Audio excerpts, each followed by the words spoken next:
All right, got a good one for you here. So, no doubt you've heard that hard work pays off throughout your life, whether that be from famous figures / celebrities. I think certainly extremely tenacious, and then just work like hell. I mean, you just have to put in, 80 to 100-hour weeks every week. Gosh, And that's then a lot of work. all those things improve the odds of success. Okay. I mean, if other people are putting in 40-hour work weeks and you're putting in 100-hour work weeks, then even if you're doing the same thing, you know that in 1 year you will achieve what they achieve. You will achieve in 4 months what it takes them a year to achieve. And how to hustle, because while all of you were sleeping Saturday morning, I was out going through fucking trash. Your own parents, sports athletes. And after the game is over, I'm like, I have to ask this guy. Like, I have to understand, like, why he works like that. Right. So after the game is over, I'm like, hey, Kobe, like, why were you in the gym for so long? He's like, because I saw you come in. and I wanted you to know that it doesn't matter how hard you work, that I'm willing to work harder than you. Wow. You inspire me to be better. Right. And it was the first time I started to see this level of competitiveness where I said, I need to start doing more. And basketball is very similar to the game of life. A game on our home floor to bring home another championship, man. This is everything that we worked for all season long. All the sacrifices we've made to each other, dog. Every single day, dog. Every single minute. It's gonna pay off. They say hard work pay off, man. They all talk about hard work and how you have to do it to get ahead. Now, if you aren't a trust fund recipient, like me, or 99.99% of the population, unfortunately, you're going to have to work. You better work. That's the rules in the game of life. Just like a Pokemon game, we all start with a level 5 starter and have to progress through the game via putting in the work. We can't all be handed a level 100 Garchomp to just blitzkrieg through the game and cruise through life without any hard work / grinding. But when you hear everyone talk about hard work, the advice is usually pretty vague. Just work hard. Well, how? What? Work hard at what? What is hard work? There's never any real roadmap or clear-cut objectives to keep you on the right path. If you just blindly start working hard, how do you know you're getting anywhere without any near-term feedback? And if you do get some positive feedback, how long until you're done? Do you do this for the rest of your life? What's the end goal here? Is hard work supposed to become a lifestyle, or is it a means to an end? And what exact rewards does hard work get you? So in this video, I'll talk about if hard work actually gets you ahead in life. The topics I'm going to go over in terms of hard work are studying / working at a career. No doubt you've heard people in your life, chances are it was your immediate family, telling you to study hard. This doesn't apply to apprentice / trade-related roles, since you don't have grueling exams to pass. Yes, you have trade school, but that's not comparable to a standard university / college education. Trade jobs are good though. Do your own homework, but trades can earn good coin, at least here in Australia. Unsure about the rest of the world, you'll have to do your own homework on it on your specific country. But even then, trades are manual labour, which also falls under hard work. But that's points for the next topic I'll talk about. Speaking of, might as well talk about it now. Next up, working hard at a job, doing the little things, working more hours / more shifts, more days, etc. Next up, working hard at the gym. Most gym rats actually like gym, but whether you enjoy exercise or not, it's in your best interest to do at least some exercise. So, what does hard work in the gym get you? I'll talk about that later in this video too. Next, hard work at a side hustle / business / online income. I'll be talking about business as a whole here, as well as stuff like stock trading / investments. Usually I'd split these apart, but as you can see from my brand logo, investments and business / brand are split apart. But for the sake of this video, they may as well be lumped together. Lastly, relationships. Does working hard at a relationship yield results? What is hard work in a relationship? Should a relationship be hard work in the first place? All points to discuss in this video. Those are the 5 main areas I'll talk about. If you're a regular of mine, you might realize these come under my stats in the game of life. For anyone who's new here, I treat life as a video game, and I have 8 key stats involved in the game of life. The same way you have differing stats in a video game. The stats I'm not going to talk about are defense, which refers to your ability to sustain yourself and essentially protect yourself from dangers in life. I don't refer to this as violent criminals or thugs, more so stuff like unemployment or job losses. Example, if you have a skill in which there's only like 2 jobs in your whole country for, you are increasing your career stat by studying and working for that job. But if that job gets made obsolete and you no longer have any employment prospects for that job, that's not a defense stat increase. A defense stat increase would be something like studying for a job / working in a job that has many job prospects. But I'll talk about that later in this video. The other stat I'm not talking about here is mental health. The reason is it's subjective. What makes me happy / helps my mental health may not help you. You could say stuff like therapy helps this, but it doesn't even help some people.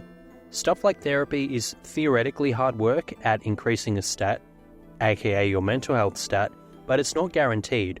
I will talk more about this in a future video, but for the sake of this one, I won't talk about if working hard at your mental health pays off, since I can't give any concrete ideas that are statistically likely to work.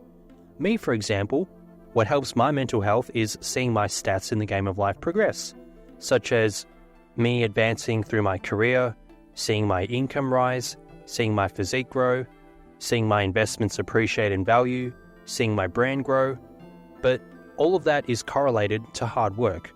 So in a roundabout way, what helps my mental health is working harder / working more. But there's no way this is what works for many people. Like imagine, hey, I'm feeling really down lately. Oh, don't worry bro, just work harder. That'll help your mental health. So, you see, that's why I won't talk about ideas for that here. There's plenty of gurus online that talk about various ways to help your mental health. Although, I'll be honest, I think they're just throwing out some ideas for the sake of content. There's nothing really of substance in those videos if you ask me, but again, that's topics for another video. So, let's begin talking about if working hard actually gets you results. Firstly, does studying hard actually get you results? The answer is, it depends. What are you studying? And will you stick through your studies? Personal example, when I was in year 12, I had quite a number of friends, if you can believe that, and a handful of them got really good end-of-year results. Now, here in my state of Victoria in Australia, our state uses something called an ATAR. I have no clue how it actually works, but I know it's like a scaling system. So the more students that do well, the lower your score is, and the more students that do worse, the better your score is. 99.95 is basically the highest score you can get. In a way, it's like your marks were better than 99.95% of the state. At least, that's how I interpreted it.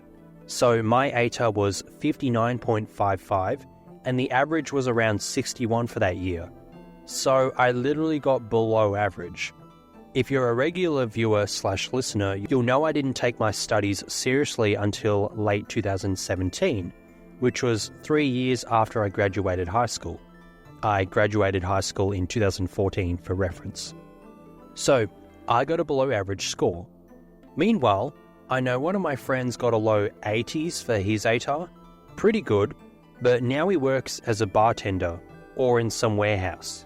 So, it's a low-skilled job, with all due respect. For anyone who's new here, I work part-time at a supermarket on the weekends, so I too work a low-skilled job. I'll talk more about that in the work section though. So his hard work with his final year of high school studies didn't really get him anywhere. Another friend got somewhere in the 80s too, but he ended up doing marketing at uni and is working for some job that he kinda hates. He has to work unpaid overtime, and since there isn't a huge demand for marketing students, at least in my region / local economy, he's kinda stuck. he can't really get a new job without taking a pay cut. Now, although he did put his studies to good use, he didn't really need a score that high. 2 of my female friends got low 80s as an ATAR too. Both went on to become pastry chefs. Actually, one is now a stay-at-home mum. But they ended up pursuing a career/job as a pastry chef. No disrespect at all, but you don't need a top 20% score in the state to become one of those. Conversely, I also have a friend who got like a 40 ATAR, aka 60% of the state did better than him, or something like that. You'll know before I said the average ATAR was 61. Well, wouldn't the average be like 50 in that case? Well, you can't really get an ATAR of like 2, for example. So in a way, it's like 10 is like the lowest. I don't know, but like it's a scaling system, and the higher your score, the better you did, right? But back to that friend, he knew what he wanted to do, so that's why he didn't really try hard during his high school exams. He went to TAFE after high school and did some IT-related courses. He works as like those IT guys at a high school now, so he's basically in IT now, despite getting a pretty shitty grade for his final year of high school. So this shows you that hard work at study can sometimes be wasted, as you don't really get any results unless you stick through it. Like, you can't fail your last year of high school. If you get shitty grades at the end of it, oh well, you still graduate. You can't really fail any exams, you just get low marks. Whereas in uni/post-uni, you can fail exams, as I would know. And what reward do you get for getting a 90 ATAR as opposed to a 10 ATAR? There's no job out there that says, oh, you need a 90 ATAR to get this job. The only real requirement is university, which is what I said before. The hard work at study is wasted unless you stick through it, aka you continue on to university. If you wanted to pursue some doctor-related field, obviously you need the highest score to get in. So in that case, the hard work would pay off. But what happens if you drop out of your doctor degree halfway through? You have nothing to show for it. You can talk about how you were in a medical field once, sure, but no hospitals are hiring half doctors or people with a half-finished degree. You need to stick it through. So a good way to summarize that is, hard work in study only pays off if you continue on to pursue a useful degree/education and you keep your hard work at study going until you've finished that degree. Notice how I said useful degree and not just degree? The reason is, many degrees offered at university are useless. It's just a way to get enrollment fees and make money. The university doesn't really care if you waste your time and money pursuing something useless. They're getting paid for it. The same way online grifters don't care if you're not getting anything useful out of enrolling in their course. They're getting paid no matter what at the end of the day. Check out these clips. My life, all the way until like high school, and even now through college, is I was studying to become a musician. I was a music major in college. Actually, I was the first jazz vibraphonist to graduate from Cal State Long Beach, which I'm very stoked about. But whatever. A lot of that sort of stuff just kind of comes down to organization. And the truth is that it's going to be hard to get like, 6 or even like, like 6 different gamers, that have like lives and streams and stuff, like all like together for one day. Perfect relay. And to show up at the right time and stuff like that, it's just like, it's a bit of a nightmare to organize stuff like that. That's why you don't see more of that, I think. Is that it's just, we all just have pretty bad organizational skills. Which is fine. But I mean, that's why we're doing this, right? It's because, like, dude, I don't have a fucking real job. You think I give a fuck about being organized? Bro, they fucking scheduled me, like, for my real job, for, like, the first time in, like, over a month and a half. But they scheduled me when I was gonna be in Japan, later this month. So I had to send them an email like, "Oh guys, sorry I didn't let you know. I'm going to Japan." I wouldn't be surprised if they just fired me at this point. Like, they're like, "Dude, you come in once like every month. Like, we don't need you here." Like, That's from some video game channels I watch only before bedtime. It helps me unwind and take my mind off the real world, as my regulars know. But this guy was the first at his university/college to graduate from this particular music field. Not bad, but he didn't really get any jobs out of it. He works casually as a music teacher from what I gather, so his hard work at study resulted in him being the first ever to graduate from that field at his university, which sounds impressive on face value, but when you realize it doesn't mean shit, since your reward at the end was casual work at best. So I'd say this hard work didn't pay off. It didn't pay anything. You could have gotten more hours working at some low-skilled roles at McDonald's or something. Now let's check out this comment. It's from some YouTube video I saw that was more pessimistic on life, not sure why it was recommended to me. It was about wasting away your life at a job. Side tangent, but if your job sucks, you can move to another one. I don't know if people are aware of that or not. However, in many cases, people don't have the power to move since their skill set isn't in demand. Like what I said before with my friend who graduated with a marketing degree. Me personally, I've had job offers for higher pay before, but I didn't accept them for a number of reasons that I'll talk about in a future video. But one reason was, my current work environment is fantastic. I can only recall a handful of days in the past few years where I went to work stressed. Why is this the case? Because I have a useful skill set. If my work was hard on me and made my life difficult, I would have moved by now. You also see it with many software engineers. At least you did in 2021 and 2022. I don't know now with the tech job apocalypse that's apparently going on, but all the software engineers were like, I work from home, I get paid really well, I barely work at all. Why is that?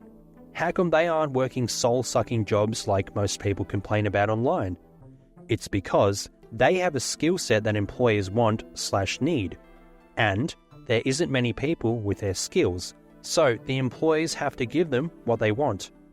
So putting it bluntly, if you have a shitty job you hate, you can move, but if you can't find another job, it's because your skill set/experience isn't that valuable in the labor market. You probably have to put up with some bullshit early in your career as you stack experience.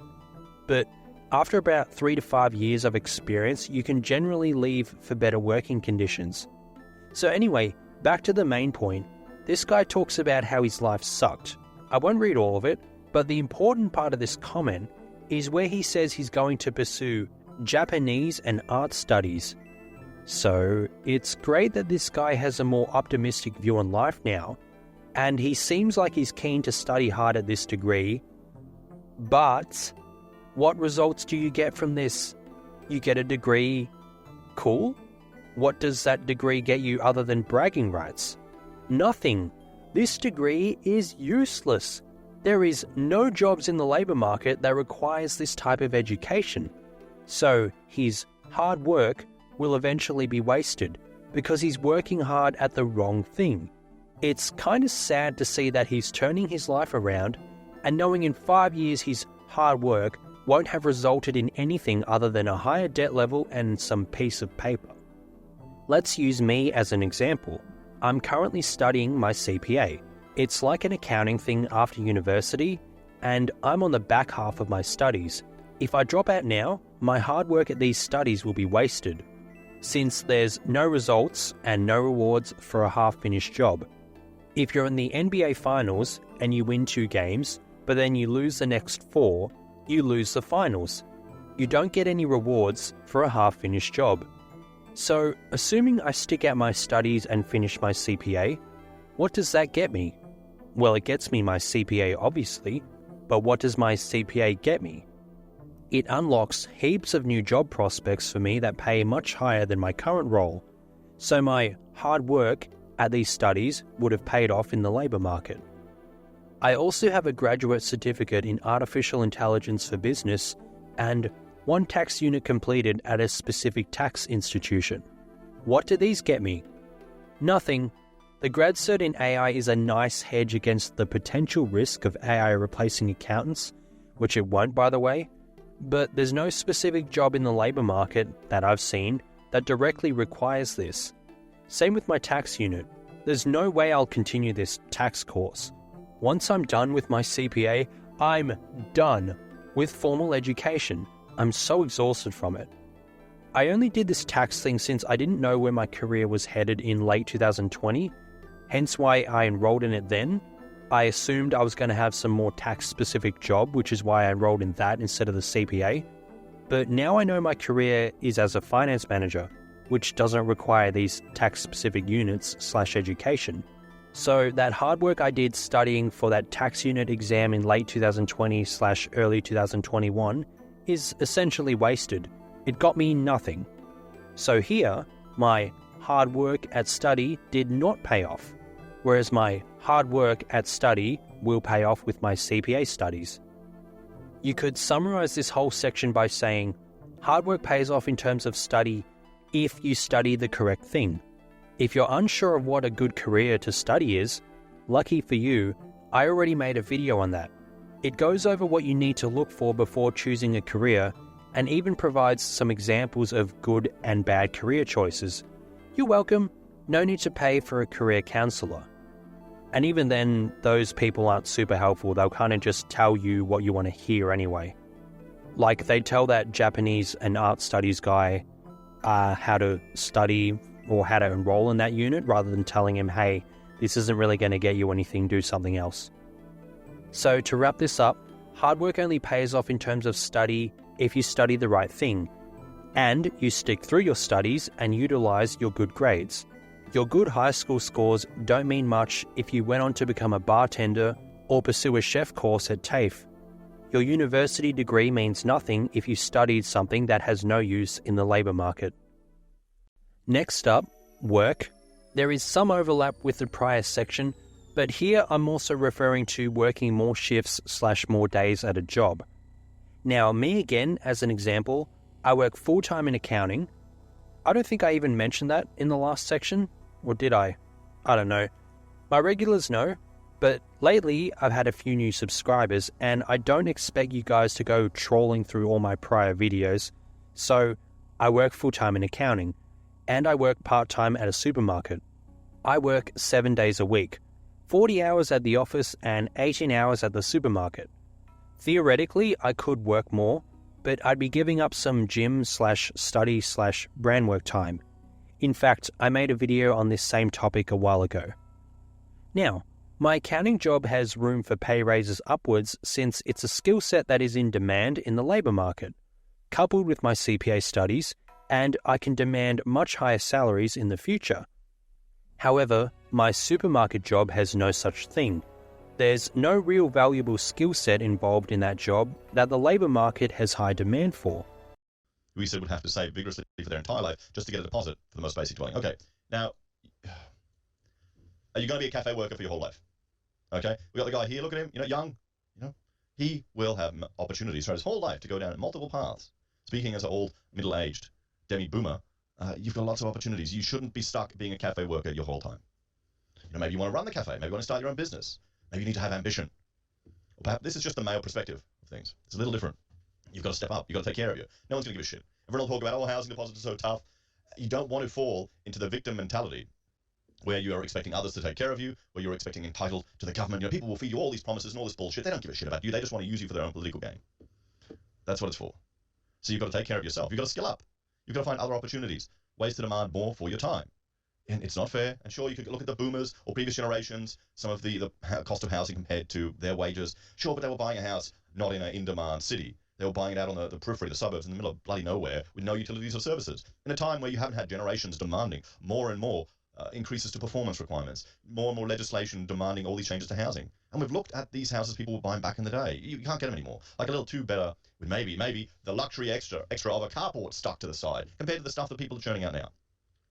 And you've got to understand, you can't really blame the developers for trying to maximize the properties they build because their headworks, their charges, the hoops they have to jump through, they don't create any incentive to build smaller starter homes. Now, I am more senior at that job, so I cover the managers when they're away, so I do have some useful skills from that job, but nothing related to a conventional career. Pretty sure there's no weekend manager jobs in retail in the labour market, although that would be nice. But the point I'm getting at is I can't ask for raises at the supermarket. I'm stuck on my current income and I can't do anything about it since I'm employed under an award, which is basically a standard wage across the whole industry. If I go to my managers and ask for a $3 an hour increase, they can't enact that since that's not how the policies work. And even so, the second in charge doesn't even get paid more than that. The second in charge only earns like an extra $1 per hour than the usual workers, so it's not like they're going to pay a standard worker more than a manager. I'm basically stuck. I do get raises when the government says the minimum wage and awards should increase, and you don't want to rely on the government for raises, especially when you have unions trying to cull that number back down. Example, government is like, oh yeah, maybe we should raise it by 5%, and unions are like, no, only raise it by 2%. Stuff like that. In the 2020/2024 financial year, I got a 17% raise at my office job, and a 5.75% increase at my supermarket job. One of those I had the power over, the other I had no power over. Also, percentage increases are more efficient from a higher base wage. Example, a 10% raise to $10,000 is only $1,000. Meanwhile, a 1% increase to $2 million is $20,000. You'd literally have more money from a 1% increase over a 10% increase if it was from a higher base amount. So my office pay was even higher than the supermarket pay, since my office pay was from a higher base amount. So if I worked hard at my supermarket job, I don't get paid any extra from it. My supermarket work app group chat thing has recognition sometimes, but usually it's some chocolates or a gift voucher, and often your hard work goes unnoticed anyway. I'd rather just have a pay increase. I can buy those chocolates for myself. Now, hard work at a job can pay off if you work in some standard career-related field, as I showed before with my pay raises. Many corporate environments don't care though. I've seen some examples on the accounting subreddit. It's like, I smashed targets, I beat KPIs, I was told I worked really hard, but I only got a 2% raise. Everyone else got a 1.5% raise. All that extra work for an extra 0.5%. However, in terms of the hard work here, you'd gain transferable skills, aka XP for the labour market, that you could then use for another company for higher pay. Now, I'll talk about a very important point on working hard. I'll use the minimum wage jobs as an example again, since you'll understand that point more if I do. Let's say I worked 80 hours a week. I get paid $30 an hour. Yes, this is quite a bit higher than the normal minimum wage, especially if you're not from Australia, since we have a higher than normal minimum wage here. Keep in mind our currency is weaker than like the British pound or the US dollar. So maybe if you even convert this Aussie minimum wage to the local currencies in Britain or the States, the minimum wage might even be the same. But even so, I'm accounting for things like penalties for working night shifts and weekends. Since if you work minimum wage jobs and you're working 80 hours a week, obviously not all of that is in the standard 9 to 5 sort of hours. Some of that's going to be night and some of that's going to be weekend. And in minimum wage jobs, nights and weekends will attract extra payments, like you'll get paid more due to penalty loading. If you work 80 hours a week at $30 an hour, that's $2,400 per week. Times that by 52, that's almost $125,000 per year. Pretty good, eh? But all your time is gobbled up by work. If you want to earn more money, there's not much room to work more hours. Okay, let's say you're a true Sigma. You're in the Sigma grind, bro. You work 100 hours a week, but now you want more. You do realize there's only 168 hours in a week, right? You can't just keep increasing the hours you work. You'll run out of hours. Okay, so the next step is just to get paid more per hour. But you're working minimum wage, low-skilled jobs here. You can't do anything about your income. You're stuck. Your employer won't pay you more since the skill set you have isn't in high demand. The tasks you're doing are easily replaceable. Now what? You're stuck. Yes, you're working hard, and yes, you're making good income, but you can't really move this income up. And that's not to mention how real estate prices are going to continue rising. At the moment in Australia, your borrowing capacity, which is how much money you can borrow from the bank to get a home loan, is around 5 times your income. So this person can borrow $625,000 on average for a house. Nice, that's a lot of money. Let's see how much house prices are. Oh.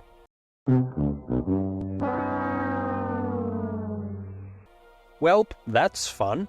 Not only are you working 80 hours a week, aka most of your waking hours, and not only is your income ceiling low since you're working low-skilled jobs, but now you can't even afford a house. And that's assuming you borrow 100% of the house value. Chances are you need a deposit first. Even if you had $70,000 in savings for a house, you'd still struggle to get one, especially since there isn't exactly a wide abundance of houses here. And house prices are only going to get worse, which also means your rent payments are only going to go up. So, you'd end up with less and less money over the years since your expenses, more specifically your rent, as well as everything else because inflation will also push everything else up, so your whole expenditure is just going to keep going up. Yes, you can get minimum wage increases, but these won't outpace rents, that's for sure. You could argue, well, they can upskill and get a higher paying job. Well, when do they have the time to upskill? They could give up sleep for that, but good luck studying through an entire degree/certificate/TAFE course, etc., whilst working 80 hours a week with less sleep. So that's an example of why working hard may not pay off. Yes, you make good money in the meantime, but it's simply not enough to get by for the future. I work about 60 hours a week, and I'm on basically $123,000 a year at the moment. I work about 20 hours less than this person, and I'm on only about $2,000 less per year. However, with those extra 20 hours, I'm able to study and upskill myself, and thus gain jobs that pay more per hour, aka I'm getting more bang for my buck per hour. Why?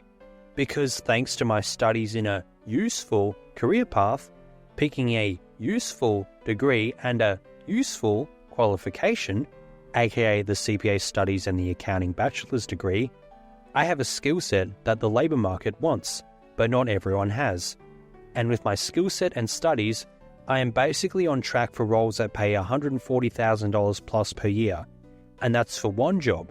I'd be working 40 hours for $140,000 at a rough minimum, whilst the other person is working 80 hours a week for $125,000.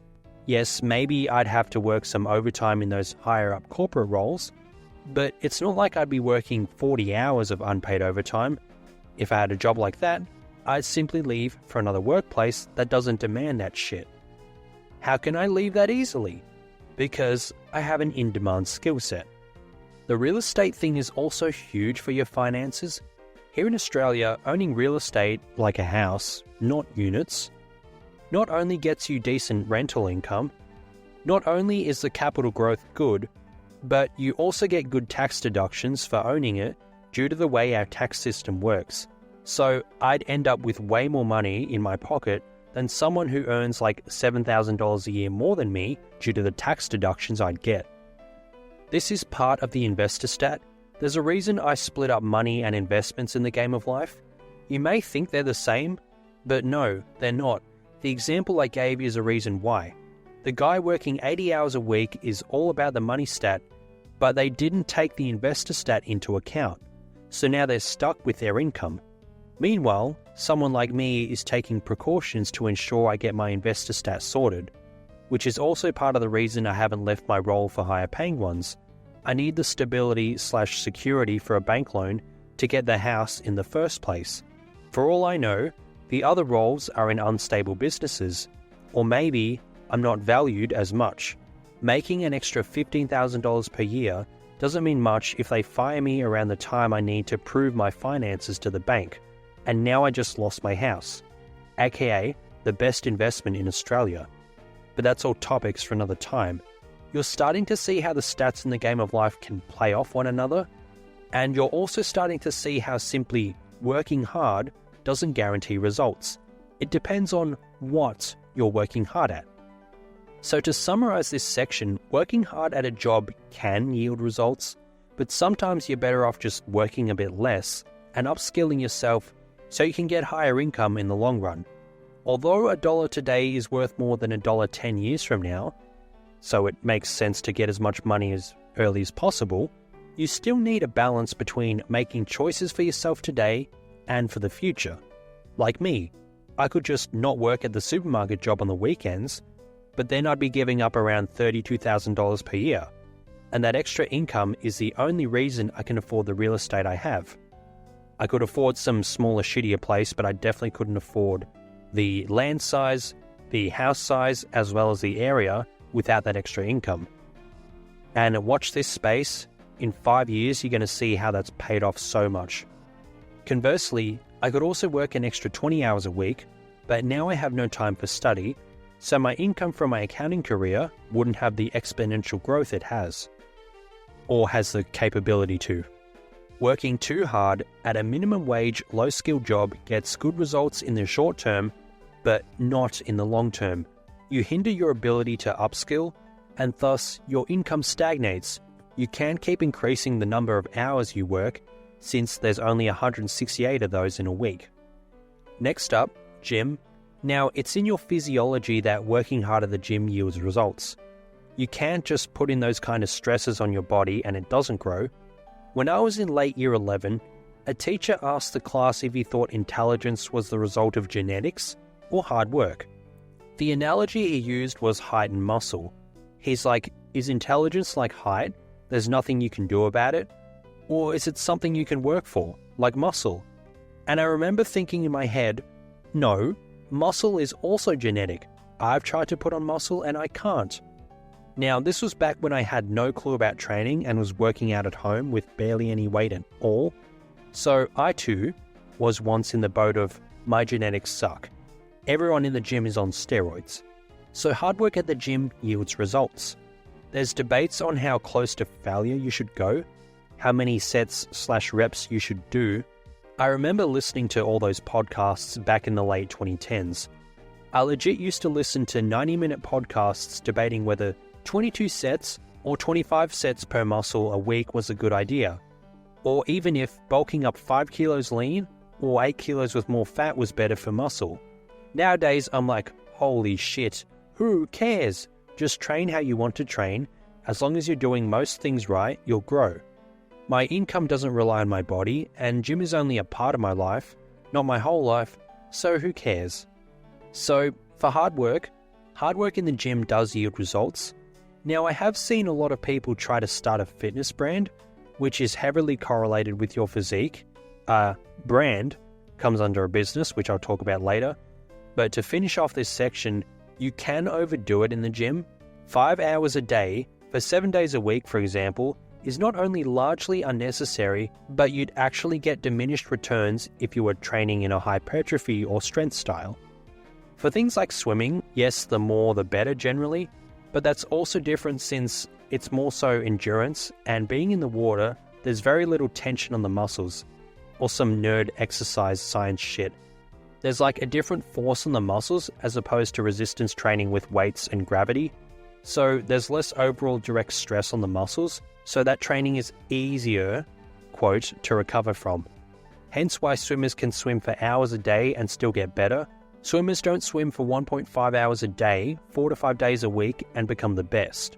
The point is, hard work in the gym definitely pays off, providing it's not that hard, and also providing the work is hard enough.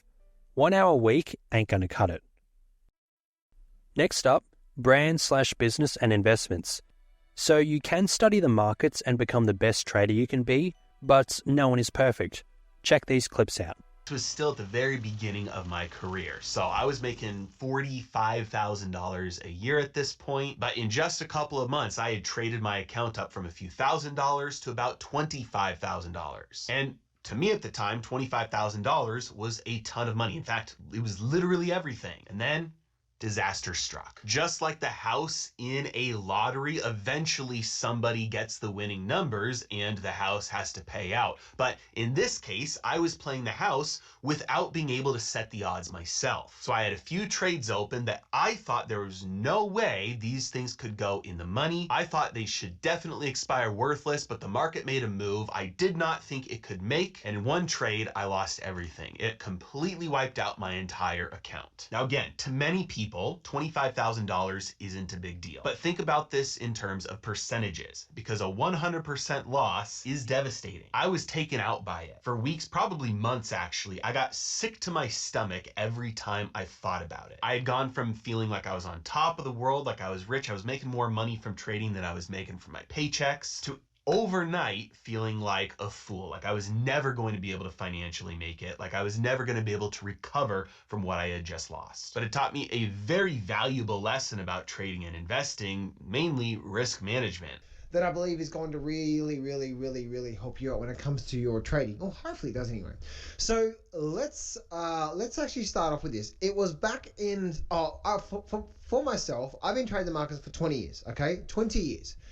And it's actually taken me a long time to get to where I am right now today, right? I've gone through so much crap, and so many setbacks and so many failures. And there's been a lot of times, guys, when I just felt like giving up, right? There's been so many times where I just felt like I'm the only person going through this.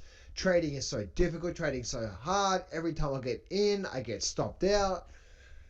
It's just so difficult, right? So hard. And so I went through so many times of just feel like I'm just wanted to quit, right?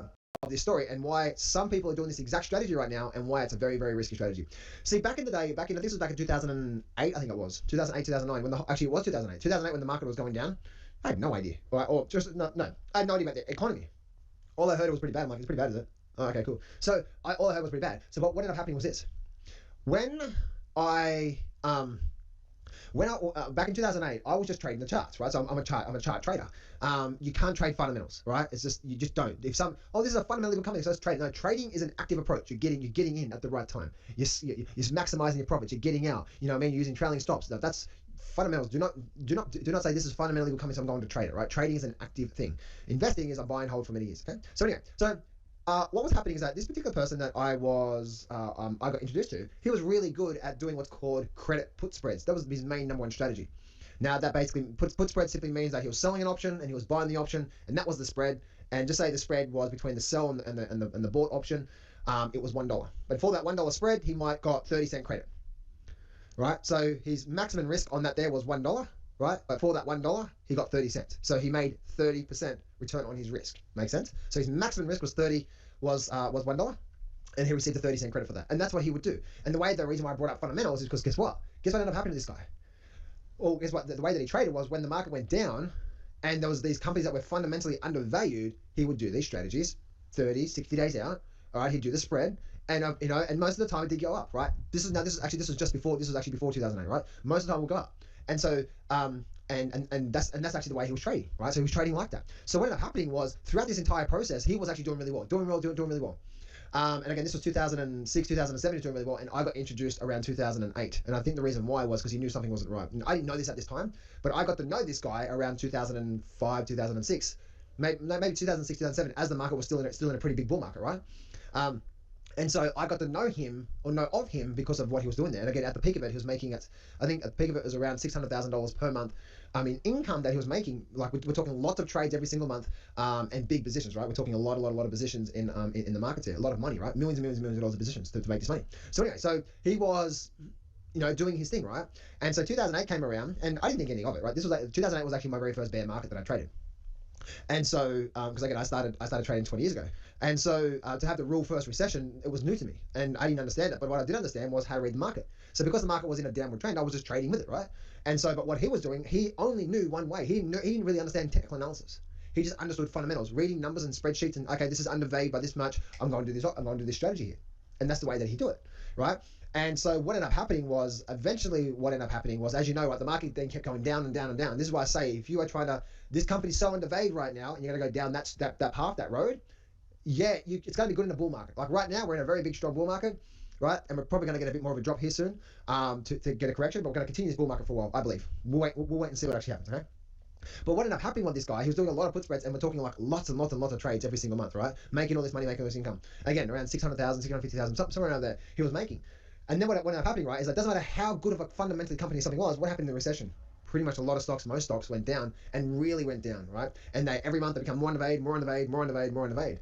And what he ended up doing was, because most of the time doing this type of strategy, the market may have just gone sideways or up or even down a little bit, but because he did it below the price, the spread, he actually was most of the time it was expiring worthless, and so he was doing really well out of this strategy until one year became, and this was 2008. Again, I didn't understand the reasons why he brought me on, but he knew I was a really good trader, right? I'm a technical trader. I'm a chart trader. That's why, guys, like when you see me in my videos, my whole forte, and I was talking about this with my clients today.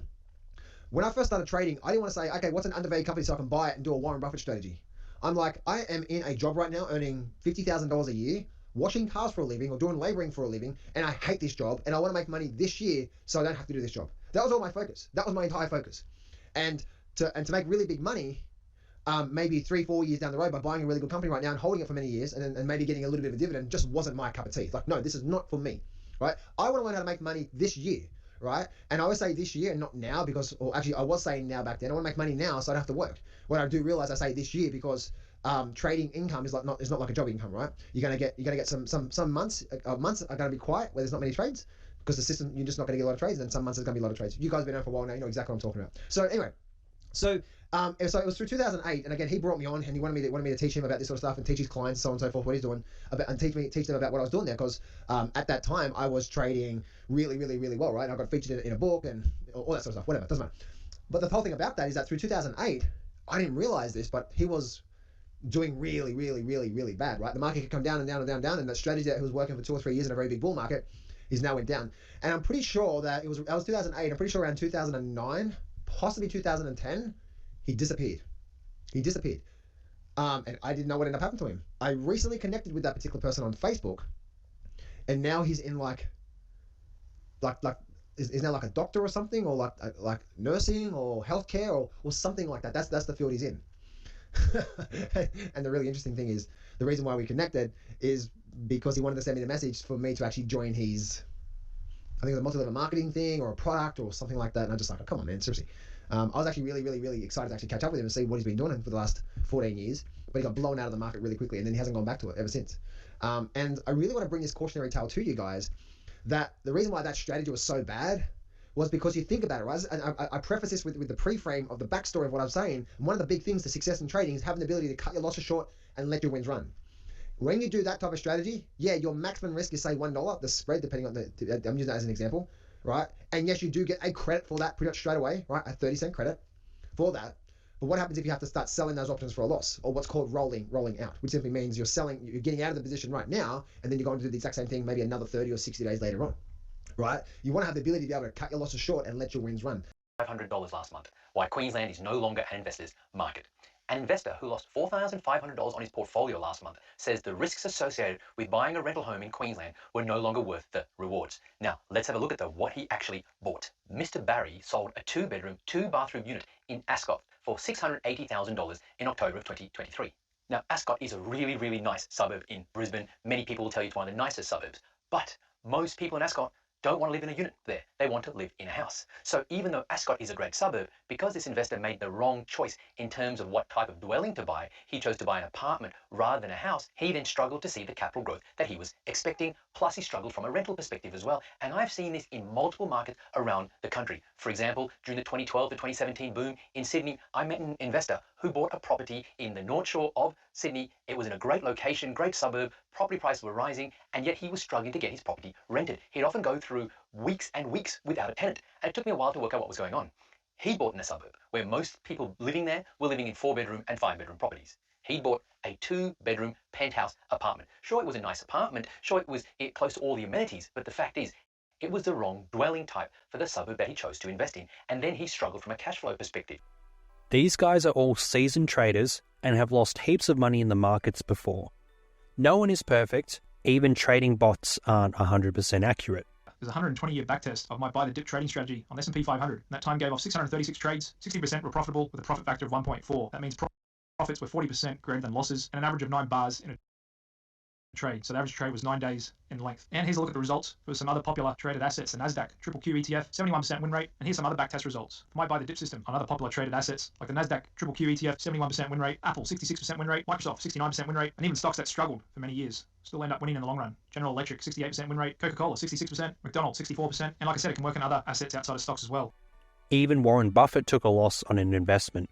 So, hard work and investing will yield results. I, for one, know so much more about the stock market than I did at the start of 2021. However, if you decide to make your income from trading alone, and you decide to snowball your trades, example, put your whole capital on one trade at a time, all it takes is one bad trade to reset you to zero, like a Pokemon Nuzlocke. Obviously, most people don't gamble like this, but if you're trading in hard markets, it's easy to lose money. And if you decide not to trade it, you don't make any money until the market becomes easier to read. There isn't much to say about this investor thing for the sake of this video though. You can definitely learn the markets way better. You'll never be perfect though. And depending on how deep into investing you want to go, the effort/result ratio will vary. I'll mention real estate briefly too. This market moves a lot slower than stocks, and there's also a lot more involved in investing in this market. But your plans can get ruined by some government interventions, which is something you generally can't predict. Government interventions can ruin some trades, of course, but usually you're not dealing with several hundreds of thousands of dollars in terms of stocks. So your hard work and analysis can get thrown off by some government policy like unforeseen migration levels, up or down, new taxes to land, a different economic stimulus, etc. So hard work for investing can pay off. I guess it just depends on how much you work at it and how deep down the rabbit hole you want to go. So, as for a business, this is more clear-cut. Generally, if you put in work in a business, it'll grow, but the results aren't always guaranteed. And how much work are we talking here? And what exactly is your business?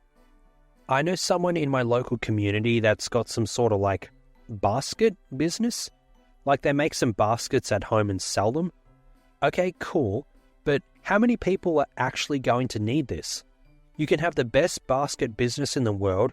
How many people realistically will buy goods from this on a regular basis? Once you buy a basket, it generally lasts a while, so you don't need to go back anytime soon. Whereas food businesses often have frequent recurring business since you constantly need food. Even so, the prices are more on the higher end from that basket business, as you can imagine. They're obviously more expensive than buying some cheap stuff from Amazon or eBay. It doesn't matter how much effort they put into their business. If it's in a field with not a lot of prospects, just like the career, the hard work won't get rewarded. A similar example can be seen here on YouTube. It's common for those top 10 side income ideas to talk about starting a YouTube channel as a business. Problem: if there's nothing insightful on your channel, it won't gain traction, and most people won't tune in. Most of my viewers are aware of this example, but for anyone who's not, there's a self-improvement channel under the name Hamza, and when he started popping off, everyone and their brother started a self-improvement channel. I started mine before he got famous. I started mine for different reasons. Problem here is there was nothing new on any of these channels. It was literally all the same topics that had already been spoken about before. At the very least, Hamza was more entertaining in his videos, and also had the physique to back up any gym claims, although he doesn't really know that much about gym. And the others like First Man had more credentials backing him, since he was also fit, but also had worked in an actual career before. The problem with the teenagers I saw starting these channels was they had zero credentials backing them. The most that any of them had going for them was they were fit for their age, but they weren't any sort of fitness prodigy. At least Hamza and First Man still looked good, even for the fitness industry standards. These teenage kids looked like your generic high school athlete at the beach. Decent, muscle tone and lean, but nothing super impressive, which would be fine if you had finances / an actual business / and actual career/investments to back you up, but they had none of that. So they were working hard at a business that was doomed to fail from the start. Their business was essentially just them talking to their camera screen about stuff that had already been said by a more qualified person. So in this case, working hard at a business won't pay off. You'll get some initial traction, sure, but there's no longevity behind the idea. Much the same way there's no longevity behind the basket making business. Like, what's the end game? What path do you have to get to where you want? On YouTube, you probably need around 30,000 subscribers before you make any sort of decent income, I imagine, from AdSense, unless you started shilling shit from the get-go, and even then, who's buying it? The only people you could potentially help with your one-on-one coaching or whatever are younger than you. Guess what? Kids younger than you don't have money. And older guys like me have some spare money for that. But why would I listen to you? You're literally behind me in every stat in the game of life. No disrespect, but there is nothing I can learn from you. The only people who could stand to learn something from you at this point in time don't have money. So anyway, ad revenue at 30,000 subs might start paying something decent, but there's no way they'd get 30,000 subs with the stuff they were putting out. There was nothing unique or different about their channel other than its name. Same with the basket making business. Are you going to sell 20 of these a week? That would be the sales required to make kinda okay income. Still, probably not as much as what you're going to get for working 10 hours at a normal job, but it's something. So, are you consistently going to sell 20 of these baskets a week, let alone more, when you have to compete with cheaper products online, especially in this economy when pretty much everyone is cutting back on spending? And not to mention that once a customer's bought a basket, they probably won't need one again for a long time, if ever. So, you see, in these cases, working hard at a business can often not yield the results you want. The basket maker would have a bunch of unsold baskets piling up in their garage/room. The self-improvement YouTube channel would have a bunch of videos on their channel, but there's nothing in these videos that wasn't already done by 1,000 other channels. Hard work on your business can pay off, if it's a good plan though. The most successful businesses here in my region are mostly from former tradies who started their own line of work. Yeah, most of them aren't retired in their multi-million-dollar mansions, but they're making a good income and don't have to work as much since that's what their employees are there for. It does depend on the economy though. I overheard a convo at work the other day. Some guy came in to chat to one of my senior managers, and he said he had work booked for 18 months in advance during 2021, aka when everyone was flushed with cash and there wasn't that many migrant workers to help with demand. Like if you wanted something done on your house, there wasn't that many options to go to. So these guys could charge more and they could book out work for months in advance since it's like, well, who else is going to do it? There's no one here, right? Whereas now, in early 2024, well, this comment was earlier this year, so this guy said he only had 6 weeks worth of work. From having guaranteed business income for 1.5 years to now only having it for 1.5 months of guaranteed income. If it keeps going this way, he may just lose his business. I've talked before in prior videos about the trade-off between a business and a career, and how you can retain progress in a career versus a business, but for the sake of this video, hard work at a business can pay off, but the business idea needs a good game plan, and you have to be careful since you can lose the progress you make in your business. Your hard work can essentially go to waste if you encounter a run killer, such as hard economic times. Lastly, relationships. Now, personally, I don't feel a relationship should involve any sort of work at all. You should just be compatible and work well together. I don't feel any of my friendships are hard work. They require minimal effort to maintain. I know a relationship requires more attention than a friendship, but not sure why it would be considered work. But I'll talk about it anyway since I have heard people say a relationship is work before. Now, let's say you make an insensitive joke, which is exactly what I'll get in trouble for in the future, no doubt, and you have to spend hours apologizing, arguing, talking with your partner. Well, that sucks, but in my case, I'd just be in a relationship with a more chill chick. If she wasn't a chill chick, she wouldn't be my girlfriend. So maybe the hours you spent apologizing works, and your relationship is saved. In this case, the hard work paid off. However, if you went too far and crossed the line, and she simply couldn't tolerate it, that hard work is down the drain. It's not just the one fight or whatever, it's all the fights and dates and whatnot spent over the relationship.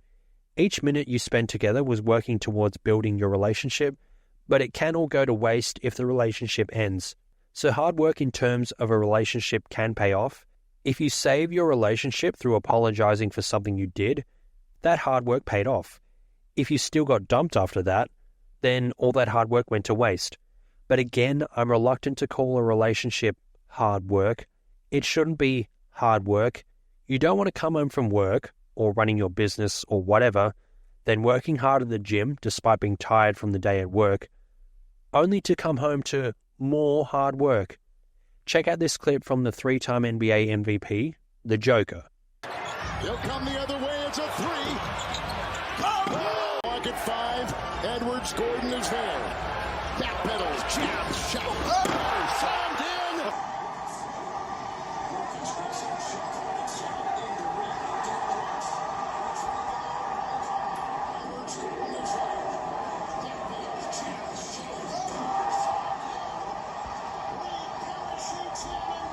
And when I originally scripted this, I had no intention of having that in this, but at the time of recording this part of, or making this part of the video, the Wolves smacked them Nuggets. So I'm going to include this, but don't let it distract you from the ultimate reason I was showing this clip you're about to watch. How have you grown and what have you learned from being a dad? And have you noticed any of those skills translating to being a better basketball player? Nah. You know, that cannot help you.